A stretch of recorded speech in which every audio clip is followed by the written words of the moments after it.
Hi friend, welcome to KGs exotic pets. তো আজকে আমি আমার ব্লু গোল্ড ম্যাকাউর যে বাচ্চাগুলো ছিল তো সেটা দেখাবো। তো অলরেডি একটা সেল হয়ে গেছে, তো আর একটা আছে, তো তাকে ফিড দেওয়ার টাইম হয়ে গেছে এখন। তো হ্যান্ড ফিড দেবো। তো চলুন আপনাদের দেখাই ম্যাকাউটাকে। তো এই যে আমার ব্লু গোল্ড ম্যাকাউটা, এটা আর এক পিস আছে, এটাও অলরেডি বুক হয়ে গেছে। নেক্সট উইকে এটা সেল হয়ে যাবে।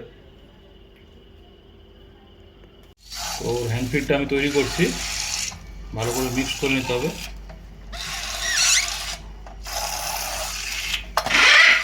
তো অলরেডি ওর খাওয়ার টাইম হয়ে গেছে, ওই জন্য ও চেঁচাচ্ছে। আর লেট করবো না, খাবারটা মোটামুটি রেডি হয়ে গেছে।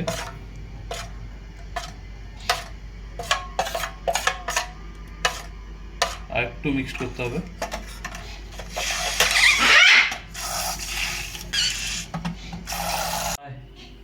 তো ওকে হ্যান্ড ফিড দেবো, আর তাকে বের করতে হবে।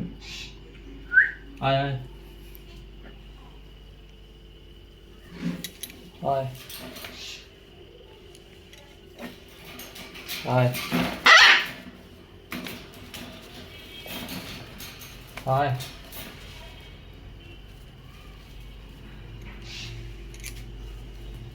তো তো চলুন আপনাদেরকে হ্যান্ড ফিড করে দেখাবো ওকে। বসো এখানে বসো। তো দেখুন পুরো অনেক ফেদার বেরিয়ে গেছে।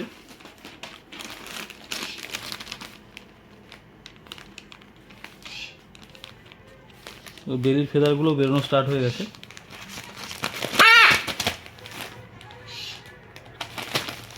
ভীষণ খুঁজে গেছে।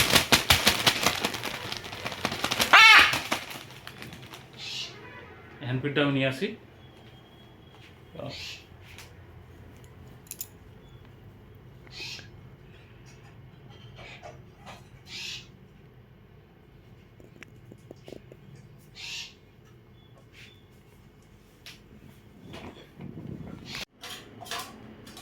তো হ্যান্ড ফিডের বাচ্চাকে এর কাছ থেকে দূরে সরিয়ে রাখতে হবে, নাহলে টেনে ফেলে দেবে।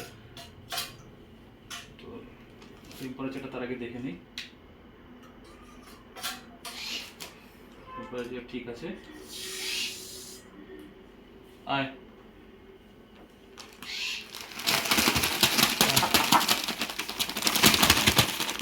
একটা টিস্যু দাও। আয়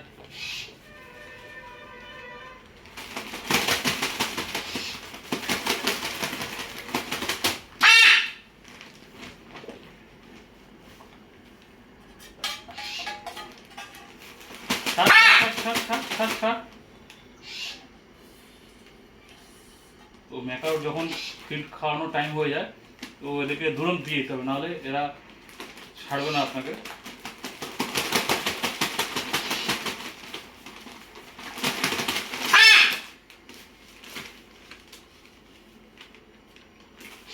আয়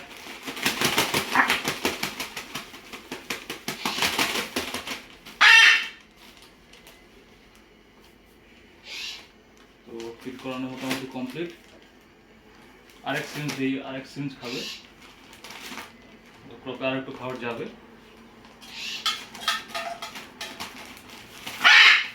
আয় আয় একটু শান্ত করতে হবে, অলরেডি লেট হয়ে গেছে ফিড দিতে। আয় আয়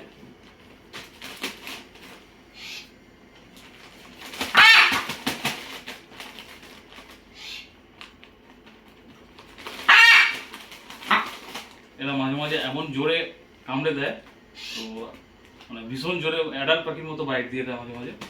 তো এদের এখন সেই জ্ঞান নেই, তো তার জন্য প্রেশারটা ওরা নিজেরা কন্ট্রোল করতে পারে না। তো ফিড খাওয়ার জন্য কামড়াতে আসে।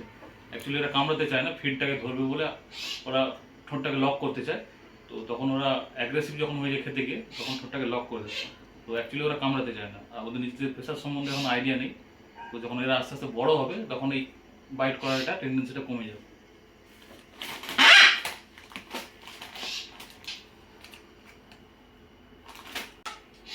অলরেডি খাবারটাও ঠান্ডা করে ফেলেছে, তো আমি একটু খাবারটা গরম করে আনি। আসি আসি, বস এখানে থাকো থাকো থাকো থাকো, এখানে থাকো। পড়ে যাবে, তুমি থাকো।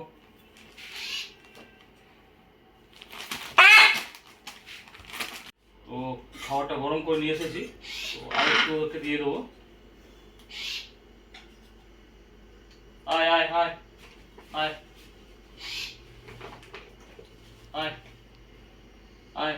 ও দূরে চলে গেছিল, আবার খাবারটা দেখে সামনে চলে আসছে। আয় আয় আয়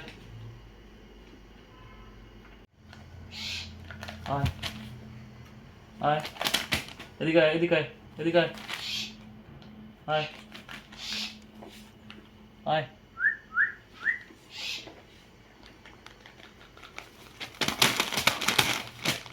আয় আয়।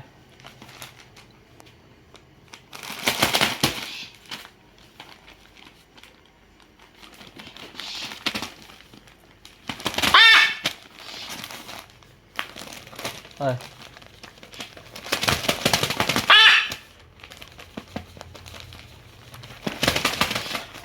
অ্যাকচুয়ালি আপনাদেরকে ভিডিওটা দেখাবো বলে একটু উল্টোভাবে খাওয়াচ্ছি পাখিটাকে আমি, যাতে আপনার পাখিটাকে ভালো করে দেখতে পান। নাহলে পাখিকে ন্যাচারালি এইভাবে ধরতে হয়, তো তখন আপনারা ফেসটা গার্ড হয়ে যাবে। তো বাচ্চাকে আমি ভালো করে দেখাবো বলি আমি উল্টো দিক করে খাওয়াচ্ছি। খাওয়ার সব ঢেলে দেবে। আয় আয় আয় আয় আয়। তো আর খাওয়ানো হবে না, তো কমপ্লিট করা, ভর্তি করা হয়ে গেছে।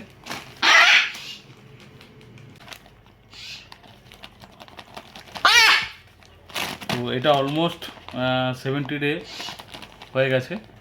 ও আরও কিছুদিন হয়তো এদিক ওদিক হবে, তো এখন এক্সাক্ট আমার মনে আসছে না ডেটটা। তো এরা পুরোপুরি ফেদার বেরোতে অনেক দিন টাইম লাগে।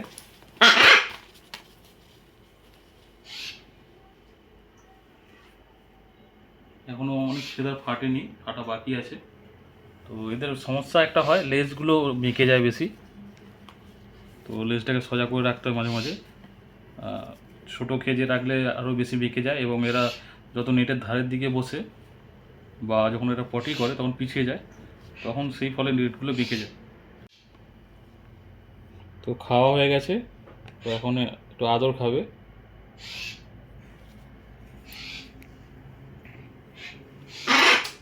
আয়।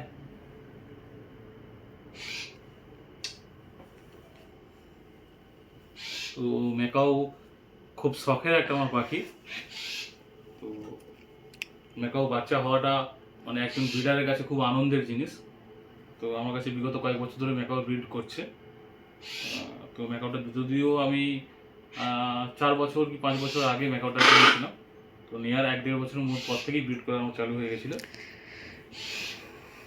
তো একজন ব্রিডারের কাছে সবচেয়ে খুশি এই ধরনের বড় পাখি যদি ব্রিড করে, তো সেটা খুবই একটা আনন্দের স্যাটিসফ্যাকশান। আমার ম্যাকাও বছরে দুটো করেই ক্লাস করে, এর বেশি ক্লাস করাতে পারি না বা হয় না। তো এই বছর 3rd ক্লাস আশা করছি হয়তো হতে পারে। একটু অ্যাডভান্স এবারে আমি এদের ক্লাসগুলো নিয়েছিলাম, তো দেখা যায়। আর একজন ব্রিডারের কাছে সবচেয়ে খুশি এই ধরনের ম্যাকাও ব্রিড করা। কিন্তু ম্যাকাও ব্রিড হওয়ার পরে যখন বাচ্চাগুলোকে সেল করে দিতে হয়, তখন ব্রিডারের একটা কষ্ট হয়, কিন্তু উপায় থাকে না, কারণ ফিনান্সিয়াল অনেক কিছু সাপোর্টের প্রয়োজন হয়। তো এদের মেনটেন্স কস্ট সব কিছু দেখতে গেলে এদেরকে সেল করে দিতে হয়, তো সেটা কষ্টের হলেও মেনে নিতে হয়। তো চলুন, একে আজ এর ফিড খাওয়ানো হয়ে গেছে, ওকে আমি কেজে রেখে দিই। তো নেক্সট উইকে এটা আমার সেল হয়ে যাবে। তো আগেরটা আমি সেল আপনাদেরকে ভিডিওতে দেখাতে পারিনি। অনেক ব্লু গোল্ড ম্যাকাও যাদের হয় একটু ফ্যাকাসে টাইপের কালার হয়, তো এর কালার খুব ব্রাইট, কারণ এদের প্যারেন্টসগুলোও খুব ব্রাইট। তো আপনারা ভিডিওতে দেখেছেন আমার যে প্যারেন্টসগুলো, মানে এই ম্যাকাওটার প্যারেন্টস, এটার কোয়ালিটি দেখুন।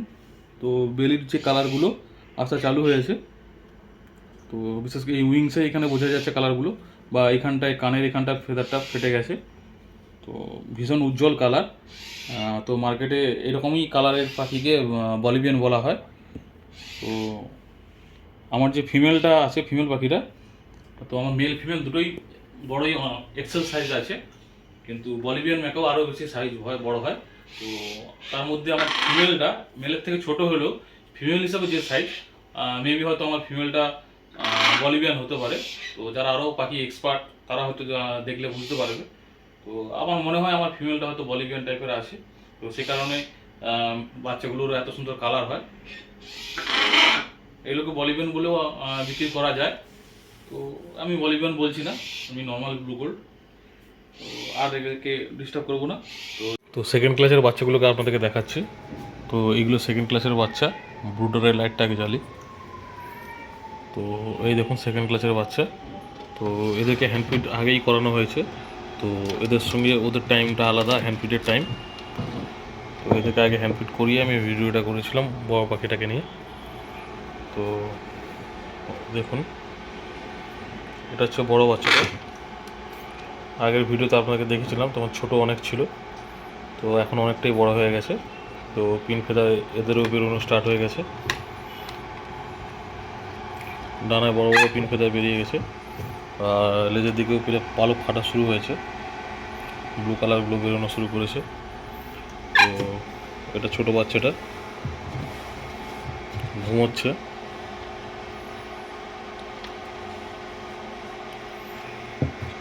তো মাঝে এদের আপডেট দিতে পারিনি ব্যস্ত থাকার কারণে। অ্যাকচুয়ালি এদেরকে হ্যান্ড ফিট করাতে করাতেই টাইম কেটে যায়। তো ভিডিও করা বা ভিডিও এডিট করার সময় ঠিকঠাক পায় না, এছাড়া অফিসের কাজ আরও অন্য কাজ থাকে। তো সেই কারণে ভিডিওতে আমি এখন অ্যাক্টিভ থাকতে পারি না সেভাবে। তো চলুন এবার বড় পাখিটাকে রেখে দিই। তো ওকে কেজে রেখে দিচ্ছি। তো চলুন আবার পরে আপডেট আপনাদেরকে দেবো। আর যে অন্য বাচ্চাগুলো আছে সেগুলোর আপডেট আপনাকে দিতে থাকবো। তো যে সেকেন্ড ক্লাসের যে বাচ্চাগুলো আছে,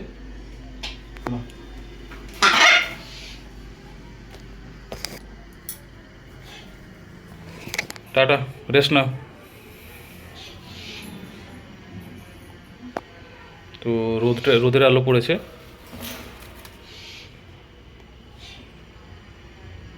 তো চলুন বন্ধুরা, আজকে ভিডিওটা এখানেই শেষ করছি। তো খুব শীঘ্রই আপনাদের সঙ্গে নেক্সট ভিডিও নিয়ে আবার দেখা হবে। তো আজকে এই পর্যন্তই, টাটা।